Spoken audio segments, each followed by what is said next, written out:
Molly rocks in my green tea. Pussy panda. I'll run up that jet before I run it.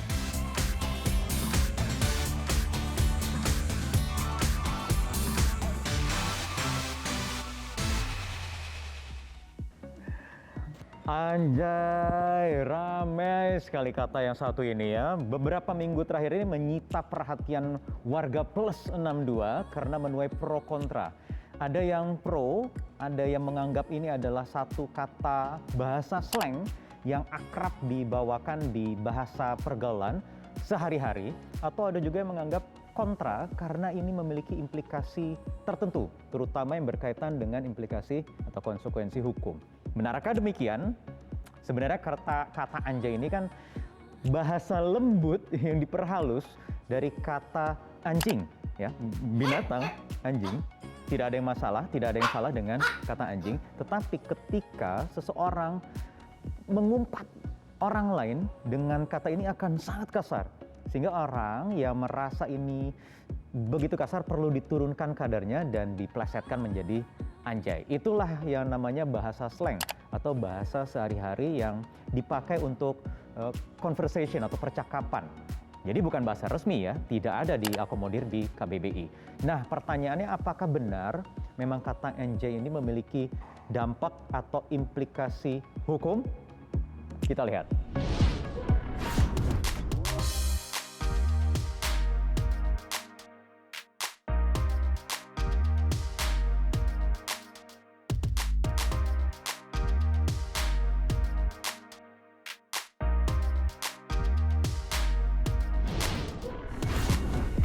Kata anjay sebenarnya bukan hal yang baru dalam khazanah bahasa Indonesia.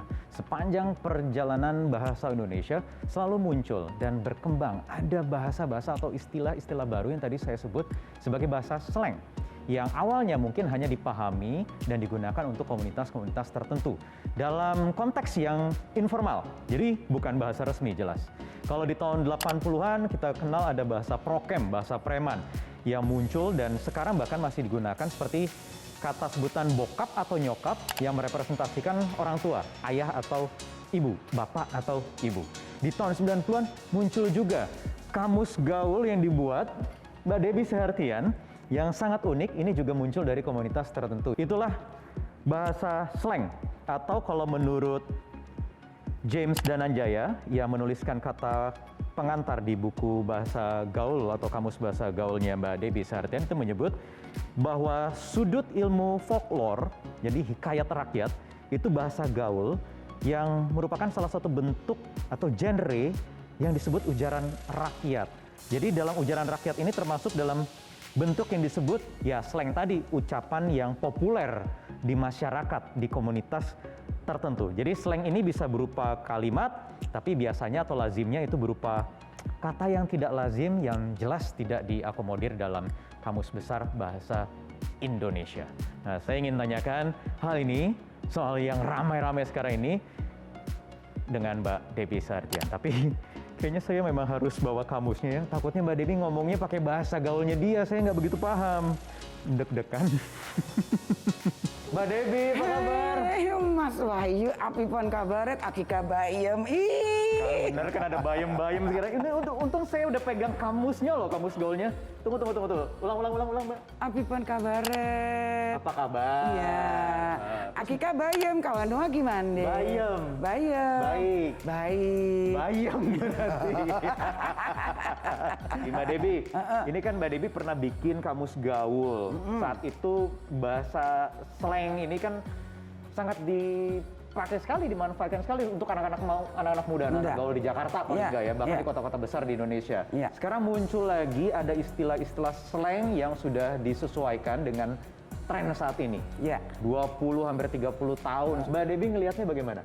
Memang bahasa itu, apalagi bahasa pergaulan alternatif, itu berkembang terus. Ada masanya, walaupun masih dipakai, ada yang ditinggalkan juga. Ada masanya sebenarnya. Jadi kayak bahasa preman pada tahun 80-an. 80-an prokem. Oh, prokem.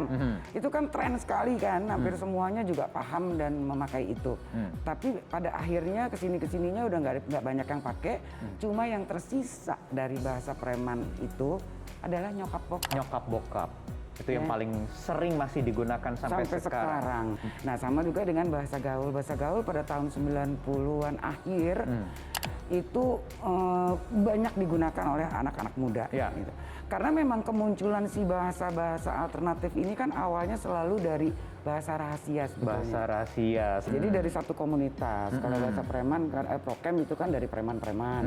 Nah, kalau bahasa gaul ini itu awalnya dari kaum transseksual. Akhirnya diambil dipakai alih oleh anak-anak muda. Anak-anak muda saat itu. Saat itu. Yang paling masih kepake sampai sekarang dari kamus edisi Litonga Ketigana, edisi ketiga maksudnya. Edisi Litonga Ketigana, betul. Apa Mbak yang masih kepake sampai sekarang? Sampai sekarang hampir semua kosakata yang ada di dalam buku itu masih terpakai. Seperti contoh yang paling gampang, makan Makassar. Makassar. Lapar berat, lapangan bola. Lapangan bola. Lapangan bola nih udah jam makan siang. Ember. Bola. Ember. Ember itu paling sering. Ember. Sekarang muncul lah Anjay dan kawan-kawannya. Iya, betul. Kalau menurut Mbak Debbie? Anjay itu masuknya ke alay ya. Iya. Ya, karena kayak istilah baper, kuy, gabut. Perlu dibikin kamus juga nggak kira-kira menurut Mbak Debbie? Kalau mau dibikin kamus agak terlalu sedikit dan mudah dipahami. Oh, harus diperkaya dulu. Harus diperkaya dulu. Ini bukan sembarang kamus yang memang hanya ditangkap dari fenomena yang terjadi dari masyarakat, tetapi juga kata pengantarnya ada, ini almarhum ya, Pak James Dananjaya ya? Pak James Dananjaya. Guru besar folklore dan di bidang bahasa. Universitas Indonesia mendapat pengakuan. Artinya memang bahasa-bahasa slang seperti ini memang diakui keberadaannya. Diakui keberadaannya karena memang bahasa slang itu kan masuknya di kategori bahasa informal atau bahasa tidak resmi. Jadi seberapa penting bahasa-bahasa slang ini untuk hadir di tengah-tengah masyarakat? Kalau bicara berapa penting, sangat penting. Sangat penting. Coba kita bayangkan kalau kita dalam pergaulan sehari-hari menggunakan bahasa formal. Seperti apa coba?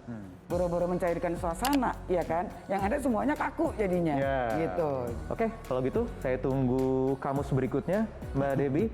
Edisi Litonga Ketigana mungkin ada keempatnya.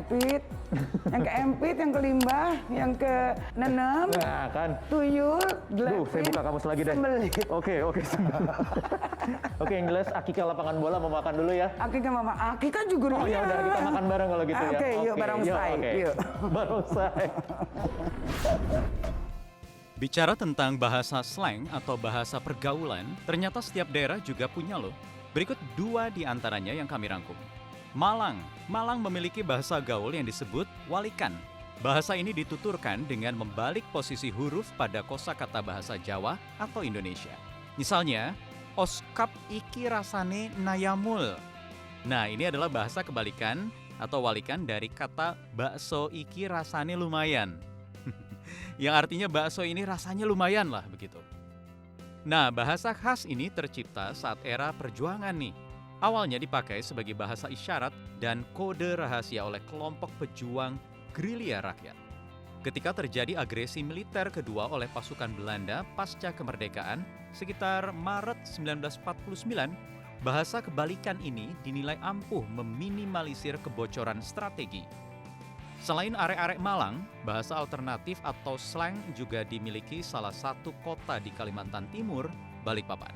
Sebagian bahasanya merupakan campuran dari bahasa suku Banjar dan Bugis. Ada juga yang diambil dari singkatan kata tertentu. Gini nih contoh katanya. Amor artinya anak motor. Bote artinya bohong. Tekipai artinya terlempar. Dan ces. Nah, kalau ini sapaan akrab ke teman. Gimana? Udah paham? Kalau masih bingung, buka aja kamusnya. Nih, kamus berjudul Kamus Gaul Balikpapan. Nah, bicara tentang bahasa slang, saya akan tanyakan ke teman saya, seorang pakar linguistik Universitas Indonesia, Mas Nazarudin, soal di mana sebenarnya posisi bahasa slang dalam kaidah-kaidah ilmu bahasa Indonesia. Mbak, ya saya mau tunggu Mas Wahyu, Mbak. Mas Nazar, apa kabar? Wahyu, sehat Mas? Kita ngobrol-ngobrol Mas sehat. Oke, baik. soal bahasa slang. Kalau sekarang kan lagi rame nih Indonesia dengan si Anjay itu. Mas Nazar yang sudah memperhatikan perkembangan, kalau bahasa saya mungkin evolusi ya. Benar nggak sih Mas, bahasa itu memang berevolusi? Kalau bicara soal evolusi itu kan sebenarnya panjang prosesnya. iya. Bahasa Indonesia ini mendapat pengaruh dari banyak bahasa lain sebelumnya. Bahasa daerah kah atau bahasa, Bahasa luar? daerah ada, bahasa asing ada. Kita sambil duduk Mas. Oke, baik. Misalnya, bahasa Belanda yang pastinya. Bahasa Inggris misalnya, contoh ya. Kita duduk di Sofa, sofa, bahasa apa? Inggris, Oke. Atau kata lain selain sofa, kursi, kursi, Arab, Arab, meja, Portugis. Portugis, Spanyol. Saya pakai kemeja, Portugis. Kata-kata itu ketika belum resmi diakomodir masuk dalam Kamus Besar Bahasa Indonesia, itu bahasa slang juga bukan Mas? Nah, itu lain lagi karena kata Lain itu lagi? masuknya jauh sebelum bahasa Indonesia diberi label Indonesia. Gitu. Oke. Slang itu biasanya dia muncul dari siapa yang menggunakannya. Kebanyakan sih slang itu digunakan oleh anak muda ya. Iya. Itu biasanya terikat oleh masa. Oke. Ada trennya juga. Ada biasanya. trennya juga. Tapi Mas, bahasa slang ini bisa tidak merusak tatanan bahasa tertentu? Dalam hal ini Indonesia. Oh, kalau menurut saya sih justru ini bisa memperkaya. Anak muda menggunakan bahasa slang, menurut saya karena mereka sudah memahami apa itu bahasa standar. Jadi mereka mencari varian atau variasi Yep. yang bisa lebih mewakili perasaan mereka sebagai anak muda. Di mana seberapa besar porsi bahasa-bahasa slang ini di tengah kaidah-kaidah yang berlaku? Biasanya manusia itu punya domain. Kapan kita pakai yang slang? Kapan kita pakai yang formal? Iya, iya, iya. Yang slang itu mungkin, kalau menurut saya, slang itu salah satu penanda intimacy dalam berbahasa. Oke. Penanda keakraban. Gitu. Semakin akrab, semakin akrab biasanya kita semakin kurang ajar sama teman Iya, kita iya, sendiri. iya, Iya kan? iya, iya. Gitu. Nah, di situ slang masuk. Gitu. Jadi sebenarnya keabsahannya atau penggunaannya sah-sah saja menggunakan Sah-sah bahasa-bahasa saja. slang. Tidak ada yang Sah-sah salah. Tidak ada yang Tidak salah ada menurut norma yang dilanggar. Ya, sejauh ini menurut saya tidak ada norma yang dilanggar. Tapi yang menurut saya agak membingungkan adalah ketika itu masuk ke dalam media sosial, permasalahannya kan adalah siapa saja bisa mengakses media sosial Iya. itu. Bisa jadi dari generasi yang berbeda. Gitu. Gap itu yang Nah, nanti gap itu yang menimbulkan kemudian, betul iya, sekali. pemahaman, kemudian akhirnya muncullah melanggar etika atau normal tertentu. Betul Jadi sekali. sah-sah saja ketika sekarang anak muda mengeluarkan kata-kata yang sekarang sedang banyak digunakan, anjay, ada anjim, Iya. apapun itu yang sebenarnya berangkat dari kata binatang gitu kan. Intinya ketika itu sudah berubah bentuk, biasanya ada penghilangan nilai, ada pengurangan, ada penghalusan sedikit di sana. Meskipun ya tergantung tujuan lah. Karena Iya. setiap kata menurut saya bisa jadi kata makian. Bisa Pada jadi kata akhirnya. makian tergantung emosi yang Iya, dibakuakan. tergantung intensinya, tergantung emosinya. Jadi bukan salah bahasanya ya Mas?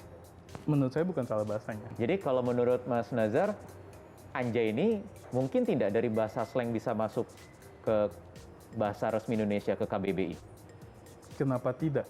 Kenapa tidak? Setahu saya sekarang ini kita bisa kok mengusulkan Bisa kata apa mengusulkan? yang bisa masuk ke kamus, Oke, dan kata apa yang tidak masuk ke kamus, atau kata apa yang harus diperbaiki di dalam kamus. oke, baik. Gitu. Jadi jangan salahkan bahasanya. Betul. Jadi kita harus lebih aware lagi, kita harus hati-hati Iya. memanfaatkan atau menggunakan bahasa atau istilah-istilah Betul. tertentu tadi ya Mas Betul. Nazar ya. Baik, terima kasih sudah ada di 15 Minutes Metro Ya, TV. terima kasih.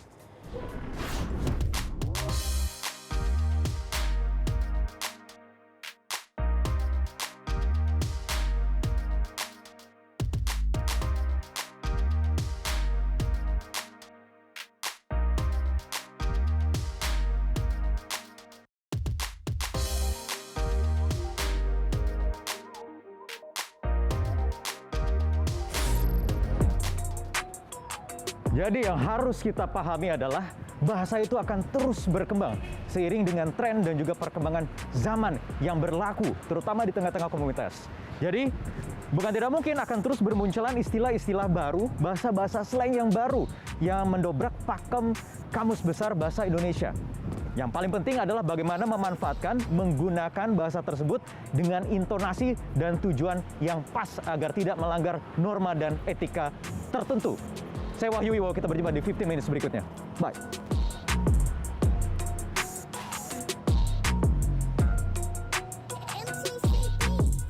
Metro TV, knowledge to elevate.